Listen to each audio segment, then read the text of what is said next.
ताई, हे तुम्हाला कसं काय असं वाटलं की माझ्या इथे भागवत व्हावं, ही प्रेरणा कशी काय झाली तुम्हाला? हरिओम.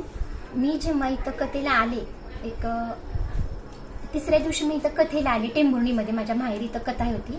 प्रत्यक्ष कथेमध्ये जेव्हा मी आले, जेव्हा मी साईंची कथा व्यवस्थितपणे ऐकली, श्रवण केली, त्यावेळेस ज्यावेळेस भागवत कथा चालू होती आणि मी बसून ऐकत होते, तेव्हा मला अशी मनातून एक प्रेरणा निर्माण झाली की साई एवढे खूप सुंदर सांगत आहेत भागवत कथा.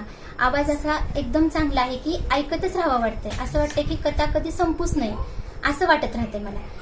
आणि असं मनातून एक वाटत की आपल्याही जशी इथं कथा झाली टेंभुर्णीत, तसं माझ्याही गावाला, म्हणजे मी बार्शीमध्ये असते राहिला, तिथं माझ्या भगवंत मंदिरामध्ये साईंची कथा व्हावी अशी एक माझ्या मनामध्ये प्रेरणा निर्माण झाली. आणि मी ज्यावेळेस कथा श्रवण करत होते त्यावेळेस मी मनोमन भगवंताला इच्छा सांगितली की देवा, माझ्या मनामध्ये अशी इच्छा आहे की साईंची जी हे भागवत कथा आहे, जशी तर टेंभुर्णीमध्ये झाली तशी माझ्या बार्शीमध्ये भगवंत मंदिरात लवकरात लवकर होऊ द्या आणि पूर्ण आपल्या विश्वामध्ये भागवताची कथा होऊ द्या. लोकांपर्यंत हे ज्ञान पोचणं खूप गरजेचं आहे, खूप म्हणजे खूप. भागवत कथा ठेवा, ऐका, श्रवण करा.